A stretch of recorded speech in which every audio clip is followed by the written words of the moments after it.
السلام علیکم ناظرین، آج کا سچ کے ساتھ میں ہوں ندیم حسین۔ کیا پاکستان کا نظام جو ہے وہ سٹال ہو چکا ہے اور اس کے نتیجے میں اس کے گرنے کے علاوہ کوئی آپشن موجود نہیں ہے؟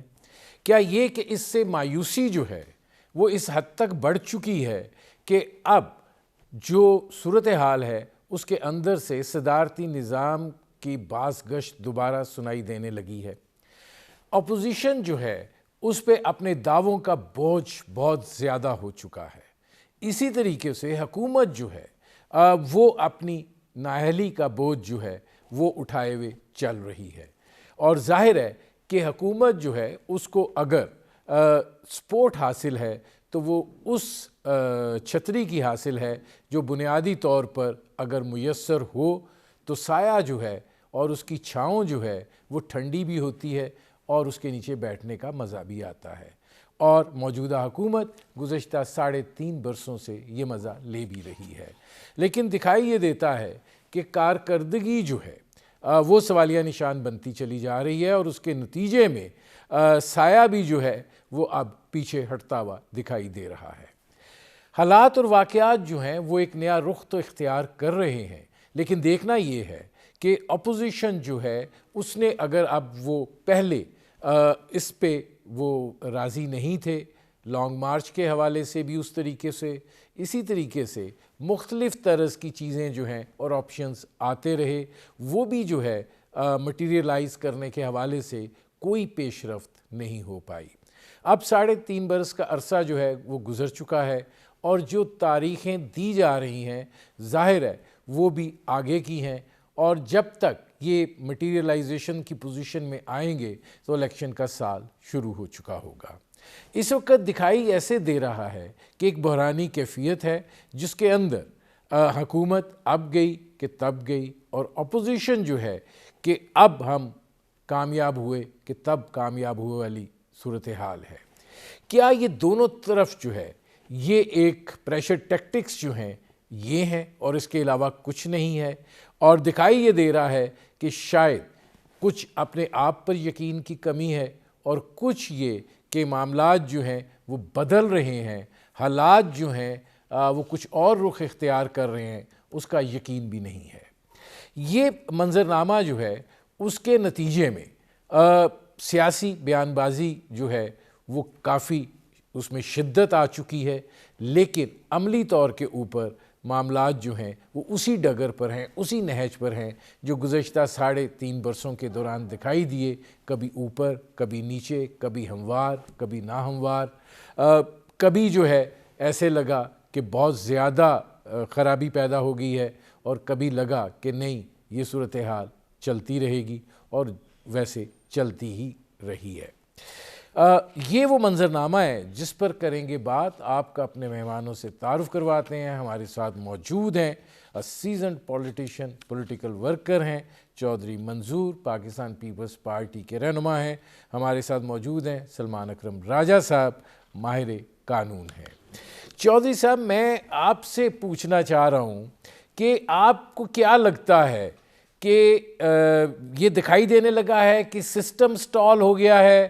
اگر سسٹم سٹال ہو گیا ہے تو پھر اگر اس نے گرنا ہے تو اسی سسٹم میں سے کچھ نکلنا چاہیے۔ یہ جو صدارتی نظام کی بازگشت شروع ہو گئی ہے، یہ کوئی قابل عمل ہے یا لا یعنی گفتگو ہے؟ بہت شکریہ ندیم صاحب۔ ایکچول تو اگر آپ غور سے دیکھیں تو یہ ایک ڈائیورژن لگائی گئی ہے۔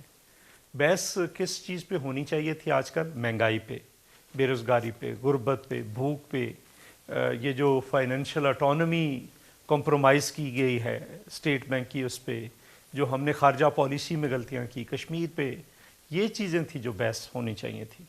اور اس وقت فارن فنڈنگ کیس ہے اس پہ، اور اس کو ایک جان بوجھ کر ڈراپ کر کے اور اپنے کچھ لوگوں کو کہا گیا ہے کہ آپ اس پہ ایک حمایتی چینل کو کہا گیا کہ آپ اس پہ ایک چلائیں، کمرشل چلانا شروع کر دیں۔ انہوں نے ایک وہ کمرشل چلانا شروع کر دیا، اور اپنے حمایتی کچھ لوگوں سے کہا گیا کہ آپ اس پہ گفتگو شروع کر دیں۔ انہوں نے، وہ نون ہے، سب کو پتہ ہے۔ تو یہ ایک ڈائیورژن لگائی گئی ہے تاکہ جو اصل ایشوز ہیں لوگوں کے ان پہ بات نہ ہو سکے۔ اس وقت اصل ایشو جو ہے وہ کسانوں کا ہے۔ پاکستان کے اندر یوریا نہیں مل رہا، سیڈ کے اوپر آپ نے 17% سیلز ٹیکس بڑھا دیا ہے، جو ادویات ہیں کسانوں کی، جو کیڑے مار ادویات ہیں جو ان کو چاہیے ہوتی ہے، ان پہ 17% سیلز ٹیکس لگ گیا، وہ مہنگی ہو گئی ہیں۔ اسی طرح سے ٹریکٹر پہ، ہر چیز پہ، زرعی آلات پہ، جو پرانے زرعی آلات ہوتے تھے وہ منگوائے جاتے تھے، ان پہ ٹیکس نہیں تھا، ان پہ لگا دیا گیا ہے۔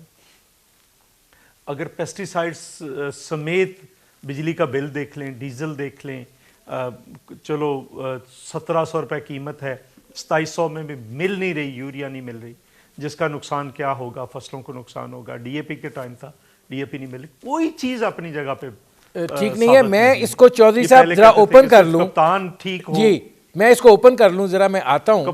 سلمان اکرم راجہ صاحب یہ فرمائیے گا کہ چودھری منظور صاحب اس کو ایک ڈائیورشن قرار دے رہے ہیں، عمران خان صاحب جو ہیں وہ اپنے اندرونی حلقوں پہ میں بہت جزبز دکھائی دیتے ہیں کہ وہ جو کرنا چاہتے ہیں، جو آگے بڑھنا چاہتے ہیں، پارلیمان کے اندر اور پارلیمانی طرز جو ہے اور اپوزیشن اس کے ساتھ منسلک ہے، وہ ان کی راہ میں رکاوٹ ہے۔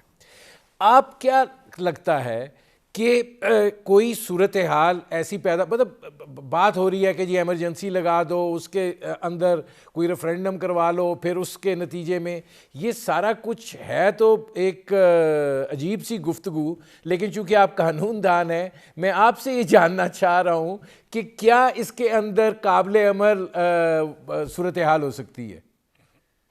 آپ نے ایک لفظ استعمال کیا تھا لایانی، میں سمجھتا ہوں آپ نے بہت مناسب لفظ استعمال کیا تھا۔ یہ بالکل تمام لایانی گفتگو ہے، اور بالکل ٹھیک کہا چودھری صاحب نے، یہ ایک ڈائیورژن ہے، یہ ایک توجہ ہٹانے کا ایک حربہ ہے، اور یہ تمام جو گفتگو ہے صدارتی نظام کی، یہ بہت عرصے سے ہوتی ہے۔ کچھ لوگ ہیں جن کو اس کام کے لیے رکھا جاتا ہے اور وقتاً فوقتاً ان کو چالو کر دیا جاتا ہے کہ اب یہ بات کرنا شروع کر دو۔ اس کے دو پہلو ہیں۔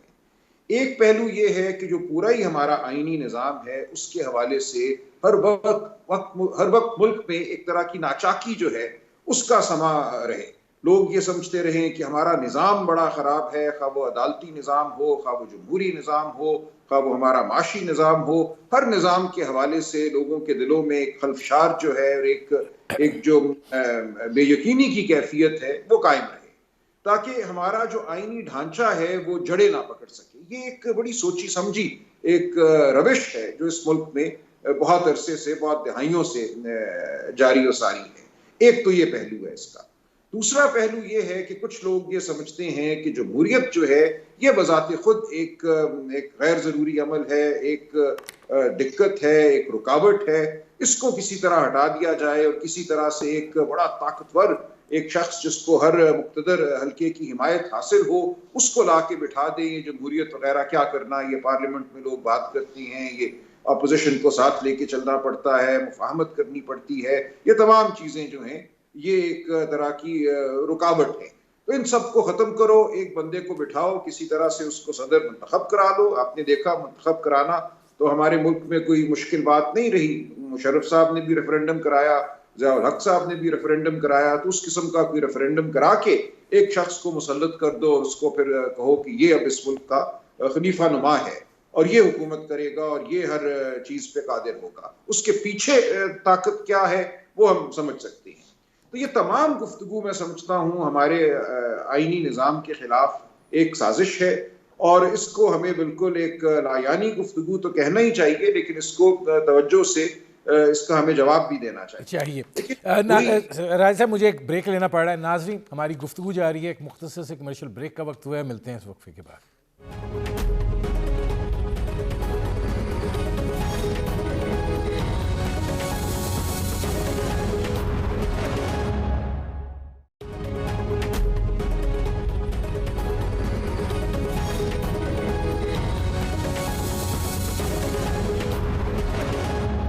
Welcome back. اچھا چودھری منظور صاحب، بریک پر جانے سے پہلے آپ نے سلمان اکرم راجہ صاحب کی بات سنی، وہ آئینی تقاضے کے ہیں، وہ ان سے بات کریں گے، لیکن یہ فرمائیے کہ یہ جو مضطرب ہیں، اضطراب کا شکار ہیں عمران خان صاحب، کہ وہ جس طریقے سے چاہتے ہیں احتساب کا عمل بڑھے، نہیں بڑھ رہا، وہ جس طریقے سے چاہتے ہیں چیزیں جو ہیں وہ ہوں وہ نہیں ہو رہی ہیں، کہیں آئینی رکاوٹیں آ جاتی ہیں, کہیں قانون حائل ہو جاتا ہے, کہیں کچھ ہو جاتا ہے, وہ پاکستان کو بڑی تیزی سے ترقی دینا چاہتے ہیں. آپ کو لگتا ہے اس اضطراب کے اندر وہ اس طرح کا کوئی قدم جو ہے وہ اٹھانے کی صلاحیت رکھتے ہیں یا اٹھا سکتے ہیں؟ نہیں دیکھیں, اگر ندیم صاحب بنیادی غور کریں تو اس کے لیے اگر یہ کرنا ہے تو 2 چیزیں کرنی پڑیں گی. یہ تو ڈھونگ ہوتا ہے, یہ جو ریفرینڈم وغیرہ کراتے ہیں, یہ تو اس کی تو آپ اس کے ذریعے, چونکہ ہمارے آئین کے اندر لکھا ہوا ہے کہ یہ جمہوری ہوگا, وفاقی ہوگا اور پارلیمانی ہوگا. اگر آپ نے اس کو تبدیل کرنا ہے تو آپ کو ایک کانسٹیٹیوئنٹ اسمبلی لانی پڑے گی اور وہ 2/3 اکثریت سے آ کر اس کو تبدیل کرے گی. یہ اسمبلی 2/3 اکثریت سے بھی نہیں کر سکتی. ایک دوسرا, آپ کو آئین توڑنا پڑے گا, اور اگر آئین ایک جس نے توڑا تھا وہ کہاں پہ بیٹھا ہے یہ پتہ ہے سب کو. پہلے کہتے تھے کہ بندہ اگر ایماندار ہو, بندہ ٹھیک ہو, اوپر کپتان ٹھیک ہو تو نیچے تو وہ ٹھیک چیزیں کر ہی لیتا ہے. اب کہتے ہیں کپتان ٹھیک ہے لیکن ٹیم ٹھیک نہیں ملی ہے. اب آ گئے کہ نہیں, کپتان بھی ٹھیک ہے, ٹیم بھی ٹھیک ہے, سسٹم ٹھیک نہیں ہے. تو سسٹم کون سا ہوگا؟ صدارتی نظام چاہیے. آپ ان کو بادشاہ سلامت بنا دیں, ان سے کچھ پھر بھی کچھ نہیں ہوگا. یہ اگر بادشاہ سلامت بھی بنے گے تو بہادر شاہ ظفر ہی بنیں گے, یہ اکبر نہیں بن سکتے. یہ نہ ان میں سوچ ہے, نہ فکر ہے, نہ صلاحیت ہے. آپ دیکھیں نا, آج جا کر کہتے ہیں کہ ہمارے الیکشن کمیشن کو کہتے ہیں کہ آپ ہمارے جو اکاؤنٹس ہیں, جو ڈونرز ہیں, ان کے نام آپ خفیہ رکھیں. الیکشن کمیشن نے مسترد کر دی. تو یہ کتنا کوئی کہتے تھے, آج پھر دیکھیں نا, ان کو جھوٹ بولتے ہوئے بھی کچھ احساس نہیں ہوتا کہ وہ کتنا جھوٹ بول رہے ہیں. آج کہتے ہیں کہ یہ میں نے کہا تھا کہ 8,000 ارب, اس وقت میرا مذاق اڑایا گیا تھا, تو ہم 8,000 ارب کر کے دکھائیں گے. آپ نے کہا تھا 8,000 ارب پہلے سال کروں گا, اور لوگ جب ایماندار کی عادت آئے گی لوگ لائنوں میں لگ کر ٹیکس دیں گے. اور ایمانداری کا بھید بھی کھل گیا ہے. جتنے بحران یا جتنے سکینڈلز اس دور میں آئے ہیں, اور کوئی بھی سینکڑوں ارب سے کم نہیں. آپ ذرا مہنگائی کا یہ ان کو احساس نہیں ہے. آپ ذرا جو آپ کا کیمرہ مین ہے اس سے پوچھیں کہ وہ 2 لیٹر پیٹرول لیتا ہے تو اس کی جیب کیسے کٹتی ہے. جب وہ گھر کا سودا سلف لیتا ہے اس کے ساتھ کیا ہو رہا ہے. جو 7, 8, 10 ہزار روپے تھا وہ 20, 22 ہزار سے اوپر چلا گیا جو مہینے کا وہ سودا سلف لیتا تھا. آپ ہر چیز کو ڈبل سے زیادہ کر دیا. یہ مہنگائی بھی طبقاتی ایشو ہے. عام آدمی کے لیے 100% سے زیادہ ہے. میرے اور آپ کے لیے یا سلمان اکرم راجہ صاحب کے لیے شاید نہ ہوئی ہو 100%. آٹا دیکھ لیں 35 سے 70 چلا گیا. چینی 52 سے 110, 120 پہ چلی گئی ہے. گھی 160, 180 سے 400, 450 پہ چلا گیا ہے. بجلی کا بل 8 روپے, اس سے 20, 22, 26 سے پہ چلا گیا ہے. کمرشل 32 پہ چلا گیا, اور اس کے ٹیکسز ڈال کر 70 روپے یونٹ ان کو کاسٹ کر رہا ہے. یہ میرے پاس ایک بل ہے, میں آپ کو بھیج دوں گا. وہ 3 یونٹ کا بل ہے جو 1100 پتہ نہیں کتنے کا ہے. 33 یونٹ کا بل ہے جو 2300 کتنے کا ہے. تو یہ کیسے آپ چلا سکیں گے؟ اس کو چلیں گے. میں چودھری صاحب آتا ہوں کیونکہ اس کے اندر اور بھی بہت سے سوال ہیں. روز یہ چیزیں جی سلمان اکرم راجہ صاحب, یہ فرمائیے گا کہ یہ جو دیکھیں کوئی بھی چیز جب چھوڑی, ٹھیک ہے آپ ڈائیورشن کی بات ہو رہی ہے, میں نے بھی اس کے لیے لایانی کا لفظ اس لیے استعمال کیا کہ جو موجودہ صورتحال ہے, ظاہر ہے ایک پارلیمان موجود ہے, اور جس طریقے سے چودھری صاحب نے بھی کہا کہ آپ کو ایک کانسٹیٹیوئنٹ آئین ساز اسمبلی جو ہے وہ اس کی تشکیل کرنی پڑے گی.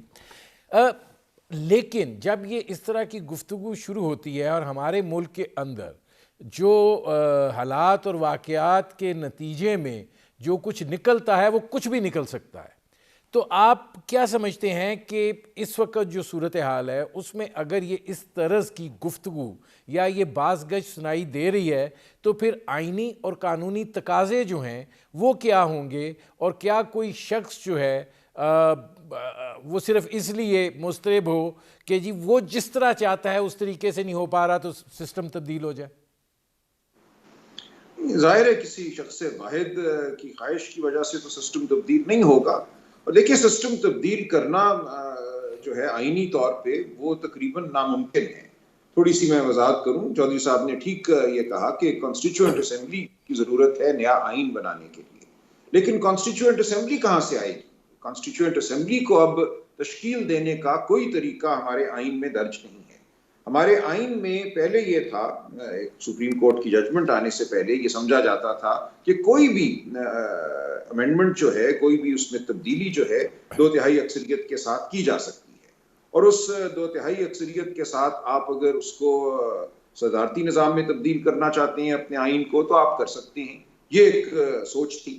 لیکن کچھ سال قبل ہمارے سپریم کورٹ نے یہ کہا کہ نہیں، ہمارے آئین کا ایک بنیادی ڈھانچہ ہے، سیلینٹ فیچرز ہیں جن میں پارلیمانی نظام شامل ہے، فیڈرلزم شامل ہے، ان کو کسی بھی آئینی تبدیلی کے ذریعے تبدیل نہیں کیا جا سکتا. کوئی بھی جو امینڈمنٹ ہے، کوئی بھی جو ترمیم ہے، وہ یہ نہیں کر سکتی کہ آئین کے بنیادی ڈھانچے کو تبدیل کر دے. اب جب یہ صورتحال ہے تو جو آپ کی منتخب اسمبلی ہے وہ تو یہ کام کر نہیں سکتی. وہ تو یہ نہیں کہہ سکتی کہ ہم آج سے کانسٹیٹیوئنٹ اسمبلی ہیں، یا وہ یہ بھی نہیں کہہ سکتی کہ اگلے الیکشن کے نتیجے میں جو اسمبلی وجود میں آئے گی اس کو کانسٹیٹیوئنٹ اسمبلی سمجھا جائے گا. کوئی یہ تصور اب ہمارے آئین میں موجود نہیں ہے. کانسٹیٹیوئنٹ اسمبلی جو ہے وہ بنائی تھی عائیہ خان نے، کیونکہ وہ ایک فاسد تھا، اس نے آئین کو پامال کیا تھا، یا اس سے پہلے ایوب خان نے اپنے آپ کو خود آئین ساز مقرر کر دیا. ہمارے ہاں تو آئین اس طرح بنے ہیں، یا غلام محمد نے ایک اسمبلی کو رخصت کیا اور نئی اسمبلی کو آئین ساز اسمبلی قرار دے دیا. اس کے علاوہ تو اسمبلی کو آئین ساز قرار دینا یا کانسٹیٹیوئنٹ اسمبلی قرار دینا ممکن نہیں ہے. اس لیے کوئی آئینی طریقہ بظاہر نظر نہیں آتا ہمارے نظام کو یکسر بدلنے کا، کہ پارلیمانی نظام جس کے حوالے سے سپریم کورٹ کہہ چکی ہے کہ ہمارے بنیادی ڈھانچے کا حصہ ہے، سیلینٹ فیچرز کا حصہ ہے، ان امینڈیبل ہے، ترمیم اس میں نہیں ہو سکتی، اس کو کیسے آپ ترمیم کر کے ریفرینڈم ہو یا کچھ اور ہو، اس کے ذریعے آپ اس کو صدارتی نظام میں تبدیل نہیں کر سکتے. ٹھیک ناظرین، ہماری گفتگو جاری ہے، وقت ہوا ایک مختصر سے کمرشل بریک کا، ملتے ہیں اس وقفے کے بعد.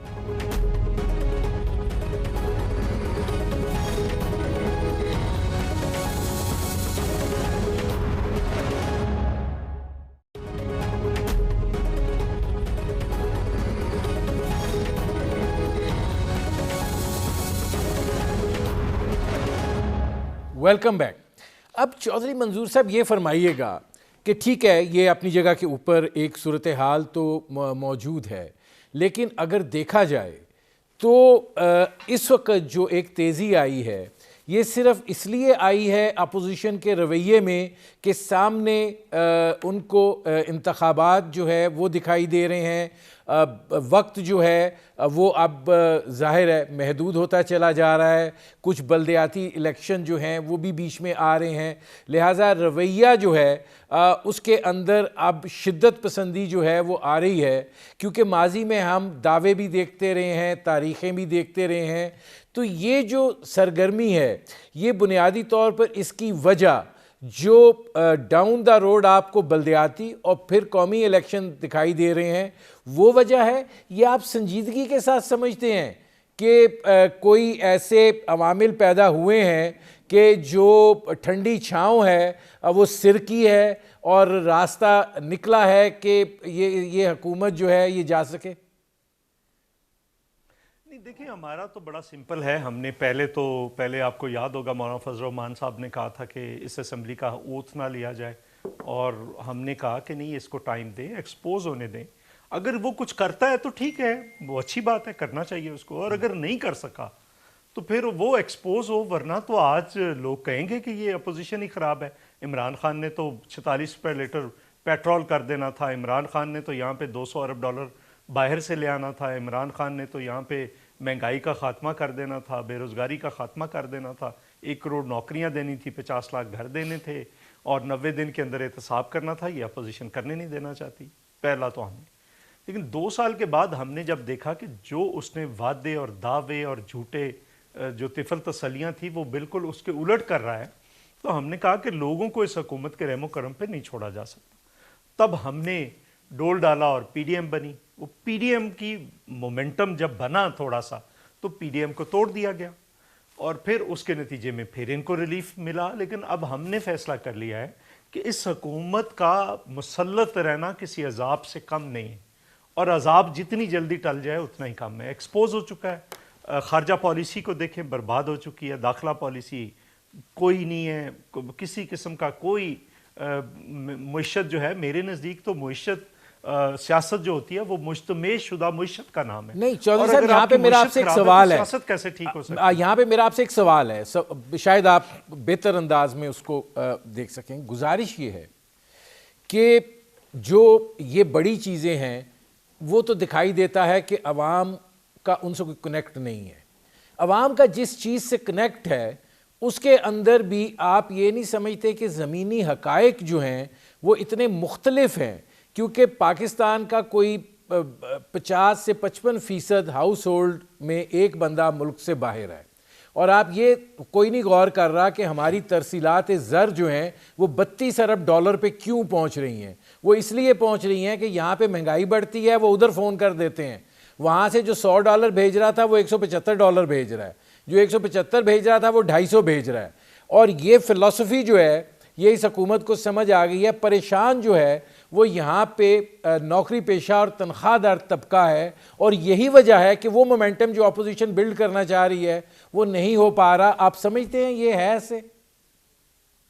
نہیں، ایسا نہیں ہے. دیکھیں یہ وہ بڑے تھوڑے لوگ ہیں. اگر آپ غور کریں 3-4 ڈسٹرکٹ ہیں جن کے زیادہ تر لوگ باہر ہیں. مثلا میرا ڈسٹرکٹ ہے، وہاں پہ تو آپ انگلیوں پہ گن سکتے ہیں نا. آپ اگر دیکھیں کہ جیلم گجرات، منڈی بہاؤدین اور میرپور، یہ مین ہے ہب جو بنتا ہے جس کے لوگ زیادہ تر باہر ہیں. باقی لوگ بہت تھوڑے ہیں. کہیں مطلب 10,000 کی آبادی میں سے کوئی ایک بندہ باہر ہے تو وہ آپ اس کو اس طرح سے نہیں گن سکتے. دوسری بات یہ ہے کہ اس کی ایک اور بھی ریزن ہے زیادہ پیسے آنے کی. باہر لوگوں کو لون ملے ہیں، قرضے ملے ہیں کووڈ کی وجہ سے، اور انہوں نے کچھ ترسیلات زر بھجوائی. اچھا سلمان صاحب یہ فرمائیے گا کہ ظاہر ہے کہ جب اس طرح کی صورتحال نہیں ہے، لیکن اس وقت جو ایک آپ کو بھونچال دکھائی دے رہا ہے، اس کے اندر آپ کو کیا لگتا ہے کہ کوئی آئینی بحران بھی نیچے سے سر اٹھا رہا ہے؟ کیونکہ 18ویں ترمیم کے حوالے سے بھی بہت سی بازگشت سنائی دیتی ہے، بہت سے تحفظات سنائی دیتے ہیں. لیکن بحران سے کیا مراد ہے آپ کی؟ بحران اگر تو یہ مراد ہے آپ کی کہ کوئی غیر آئینی، آئین سے ماورا قدم کا کوئی امکان ہے یا نہیں ہے، تو میں کچھ نہیں کہہ سکتا. وہ امکان ہمیشہ ہوتا ہے اور ہمیشہ نہیں بھی ہوتا. اگر کوئی کچھ کر گزرے تو آپ، میں یا آئین میں لکھا ہوا کچھ اس کو روک نہیں سکتا. لیکن اس کو آئینی بحران میں نہیں کہوں گا، وہ تو ایک آئینی انحراف ہوگا. آئینی بحران وہ ہوتا ہے جب کوئی صورت ایسی پیدا ہو جائے کہ ایک ڈیڈ لاک ہو جائے اور اس کے حوالے سے آئین جن اقدامات کا تقاضا کرتا ہے وہ اقدامات کسی وجہ سے اٹھائے نہ جا سکیں.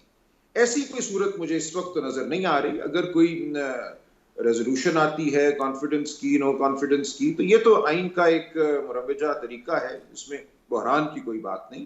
اور اگر معاملات چلتے رہتے ہیں اسی طرح، بجٹ پاس ہوتے رہتے ہیں، تو وہ بھی ایک آئین کا ایک طریقہ ہے. تو بحران ان باتوں کو میں نہیں کہوں گا. بشمول ان ہاؤس چینج اگر کبھی ہوتا ہے تو وہ بھی بحران کی بات نہیں ہے. ٹھیک. اچھا اس میں چودھری منظور صاحب یہ فرمائیے گا کہ آپ جو بات کر رہے تھے اس کے اندر ایک چیز اور ایڈ کر لیں. یہ جو باتیں ہو رہی ہیں حکومت ہفتوں کی نہیں دنوں کی مہمان ہے، یہ باتیں بڑے عرصے سے ہم سن رہے ہیں. آپ ایک بڑے زبردست پولیٹیکل ورکر بھی ہیں، آپ کو دکھائی دیتا ہے کہ یہ حکومت جو ہے یہ دنوں یا ہفتوں کی مہمان ہے؟ آپ کو یہ نہیں لگتا کہ ہوں گے یہ حکومت 5 سال پورے کرے گی، الیکشن اپنے وقت پہ ہوں گے اور یہ معاملات جو ہیں ہچکولے کھاتے اسی طرح چلتے رہیں گے؟ نہیں، میرا خیال ہے کہ شاید اب وہ وقت آ گیا ہے. اگر ہم سڑک کو اور پارلیمنٹ کو، جو میرا ایکسپیرینس ہے، اگر سڑک کا پریشر کریٹ کر سکے تو وہ اس کا ایفیکٹ پارلیمنٹ پہ ہوتا ہے. جو ایکچولی کریکس آپ کو نظر آ رہے ہیں وہ بڑھ کے بڑی بڑی دراڑیں بن جائیں گی with in the P T I اور اتحادیوں کے درمیان. تو یہ حکومت ٹوٹ جائے گی میرے خیال کے مطابق. اور اس کے لیے یہ، اور اگر میں ایک اور بات آپ کے پروگرام میں کہتا چلوں، اگر سیاسی جماعتوں نے اپنا تاریخی کردار ادا نہ کیا تو وہ بھی مجرم ٹھہریں گی.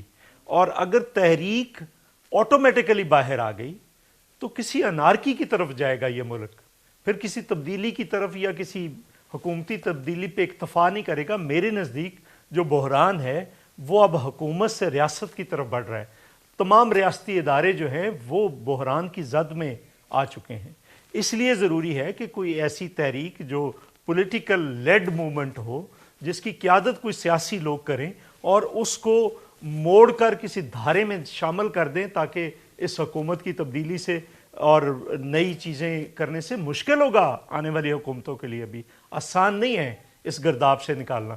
لیکن چونکہ پاکستان پیپلز پارٹی کو تو ہمیشہ اقتدار اس وقت ملتا ہے جب یہ ریاست کسی گہرے بحران میں چلی جاتی ہے، اور اس وقت پھر مجھے ریاست بحران میں نظر آ رہی ہے.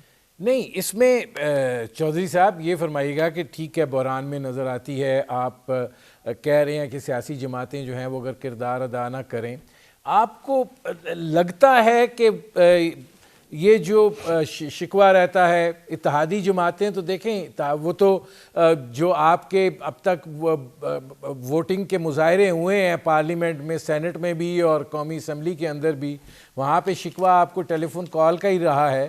تو آپ کو لگتا ہے کہ یہ ٹیلی فون کالز جو ہیں ان میں کوئی کمی واقعہ ہوگی کہ آپ کو لگے کہ آپ کا احتجاج کوئی مؤثر ہو سکے گا؟ یہ دیکھیں میرا خیال ہے شاید ٹیلی فون کالز بھی آئندہ آنے والے وقتوں میں کام نہ آ سکے، چونکہ جن لوگوں نے الیکشنز لڑنے انہیں سمجھ آ رہی ہے کہ یہ الیکشن ہوا ہے، آپ نے دیکھا جہاں پہ 2/3 اکثریت ہے ان کے پاس، اس کا کیا حشر ہوا، آنے والے دنوں میں کیا حشر ہوگا. تو باقی جگہوں پہ لوکل باڈیز کا دیکھ لینا کیا حشر ہوگا. تو یہ کوئی حالت یہ ہے کہ پی ٹی آئی کے پلیٹ فارم سے لوگ کوئی الیکشن لڑنے کے لیے تیار نہیں ہے. تو اس لیے میں سمجھتا ہوں کہ یہ ضروری ہے کہ اپوزیشن جو ہے وہ پریشر بنائے، اور یہ بھی ضروری نہیں کہ اکٹھے ہو کر بنایا جائے، ہم اپنی طرف سے بنائیں، باقی جماعتیں اپنی طرف سے بنائیں.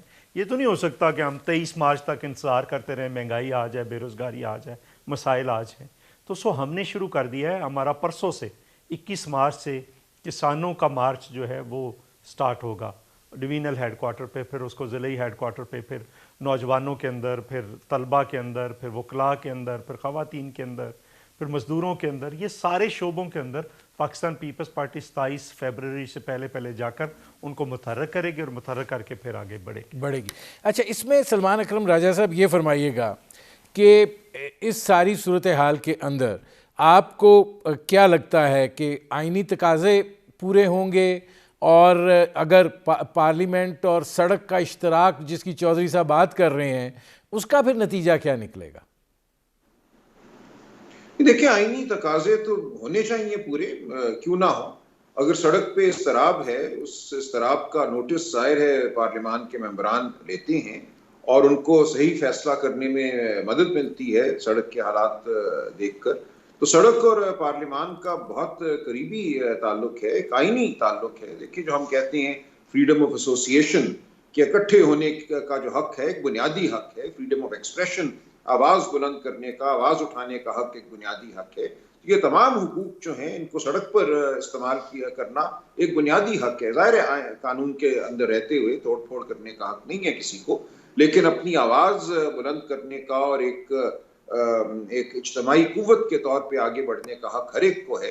اور سڑک پہ جو کچھ ہوتا ہے اس کا اثر یقیناً آپ کے سیاسی نظام پر ہوتا ہے، آپ کے آئینی جو عہدیداران ہیں ان کی سوچ پر ہوتا ہے. تو یہ خوشائند بات ہے. نہیں، اس میں سلمان اکرم راجہ صاحب یہ فرمائیے گا کہ آپ یہ نہیں سمجھتے کہ پارلیمان نے جو یہ 3.5 سال میں جو روایات آپ نے دیکھی ہیں مختلف مرحلوں کے اوپر، وہ جو ایک تاثر ہے کہ نہیں معاملات کہیں اور سے چلتے ہیں، تو یہ تو پارلیمان جو ہے اس نے اپنے آپ کو خود مزید کمزور نہیں کر لیا بلکہ ریڈنڈنٹ نہیں کر لیا؟ نہیں، ریڈنڈنٹ نہیں کیا. دیکھیے ظاہر ہے جو کچھ ہوتا رہا ہے وہ افسوسناک ہے. جو سینٹ چیئرمین کا الیکشن ہوا، جس طرح دیگر معاملات ہوئے، جس طرح راتوں رات تبدیلیاں آئیں، جو توقع تھی وہ اس کے برعکس معاملات ہوئے. تو یہ تو بالکل ظاہر ہے کہ پارلیمان پہ حاوی ہونے کی کوشش کی جاتی ہے. لیکن اس سب کے باوجود آپ دیکھیں پارلیمان نے اپنے آپ کو گائے بگائے منوایا بھی ہے. تو یہ یہ کشمکش ہے، اور کشمکش ہی میں ارتقا پائی جاتی ہے. ایسا نہیں ہے کہ یہ پارلیمان فیل ہو گئی اب اس کو رد کر دو. اسی پارلیمان میں سے یہ ناقص ہوگا اس کی کارکردگی، لیکن اسی میں سے بہتری نکلے گی. اس کے علاوہ میرے پروگرام کا وقت ختم ہو رہا ہے. بہت شکریہ چودھری منظور صاحب، بہت شکریہ سلمان اکرم راجہ صاحب. ناظرین، آپ نے ہمارے پینل کے شرکاء کی گفتگو سنی. اب تک کے لیے اتنا ہی، اجازت دیجیے. اللہ حافظ.